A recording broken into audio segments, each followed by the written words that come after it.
The state of animated TV shows has always been a rough one.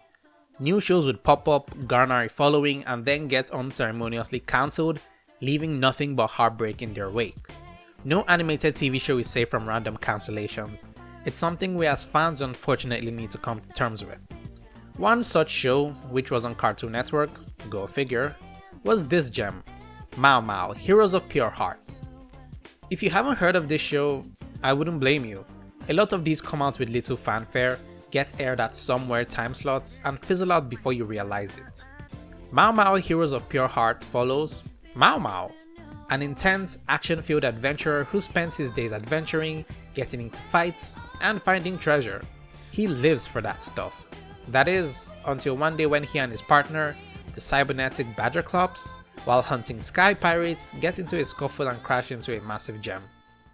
This is the Ruby Pure Heart, a magical gem that protects the denizens of the cute and adorable Pure Heart Valley. Seeing as the inhabitants of the valley, who are called the Cutie Pies, are way too soft and feeble to defend themselves, that and the fact that his strong sense of responsibility, Mao Mao decides to quit his adventuring days and become the sheriff of Pure Heart Valley. So he, along with his partner Badgerclops and the newly recruited Adorabat, spend their days protecting the Cutie Pies from the likes of monsters, sky pirates, and occasionally themselves. From that concept, you can see how much of a slice of life approach the show takes. A lot of it centers around Mao Mao and his team just dealing with their own shenanigans or some kind of scenario regarding the Cutie Pies, so most of the time they are pretty much self-contained stories, which I guess is normal for Cartoon Network shows. The show does do a few things that are different from the Cartoon Network status quo.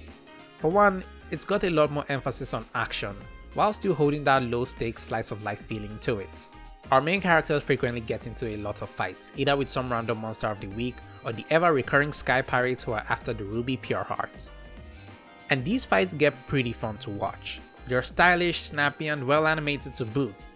You can tell the show was heavily inspired by anime. Then again, what modern cartoon isn't inspired by anime at this point? They made use of a lot more sakuga than I thought they'd have, and these aren't just for fights with a lot of narrative weight to them, but just random scuffles with monsters. They were always a treat to check out. It also helps that the show is just really good to look at. The art is sharp and distinct, having this subtle bloom to it that just makes the scenes pop. The character designs are really good. They make real good use of the less is more approach, which makes the designs all the more better. Take Mao Mao for example. In a world where everyone is cute, roundy and colorful, he sticks out like a sore thumb. His plain black color accented by the red clothing and the sharp green eyes is just excellent use of color theory. No matter where he is on the screen, your eyes immediately find him. He draws in your attention every time. On a side note, I also want to mention how cool the monster designs are. They also carry that simple design principle that fit right in with the world. There's a lot of effort put into them, even though they just show up for one episode. They somehow look intimidating and kind of cute, which plays into the show's aesthetic. On the surface, there really isn't a lot to the show. There's no grand overarching plot or story arcs, each episode is self-contained so you can jump in whenever. The show ran for one season with 40 11-minute episodes, so I guess it never really got its time to really show what it was made of. Which sucks as there are hints of internal struggles with some of the characters, but I guess now we'll never know what direction the show would have gone. But that shouldn't stop you from watching though. Mao Mao Heroes of Pure Heart makes for a fun time, which is thanks to its characters and the interactions. Mao Mao himself is a breath of fresh air compared to the other Cartoon Network main characters. Rather than being goofy, unserious and annoying most times, he's serious, extreme with a strong sense of justice and doesn't really joke around. He's often the straight man to a lot of the antics of his teammates. Oh, and he's got daddy issues. He's not a kid or some fledgling hero. He has experience in the field and can handle most fights on his own, but there's still a hint of immaturity to him. He can be rather impulsive and childish, always wanting to be right and never hearing others out until things get really dire. And due to the way he was raised, being mostly neglected by his father and 7 older sisters who are all legendary warriors, he has the strong need to be acknowledged and constantly seeks approval from literally anyone. This often makes him the butt of jokes, which to my surprise, never got old. Following him is Badgerclops, the chill one between the two. He's the lazy bum that does nothing but eat most of the time and has motivations tied to food.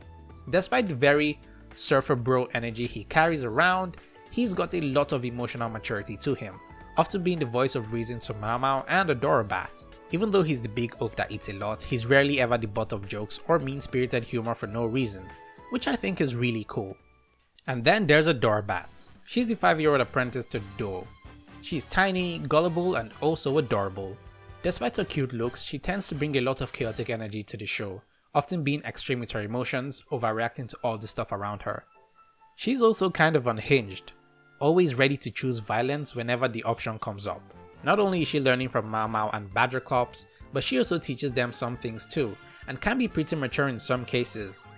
This trio really carries the fun of the show, especially with how well they bounce off each other. No character is stuck in just one role or trope, so it creates a ton of hilarious situations, which is thanks to its great humor. The humor in the show relies on its dialogue rather than slapstick, which gets even better when thrown in with the character interactions and their delivery. They don't put too much emphasis in the jokes and expect you to be able to catch on without lingering on them too long. All in all, it's just a really solid watch.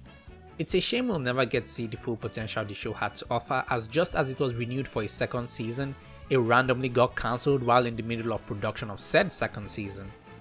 You could binge it in a day or two if you really wanted, though you can't really binge it anymore since it was one of the shows taken off HBO Max. But I'm sure you'll be able to find other ways to watch it, which I strongly recommend. And that's that! If you enjoyed Mao Mao Heroes of Pure Heart, let me know what you think about this in the comments below. I'm curious. But as always, this has been your very favorite slice of bread. Stay toasty.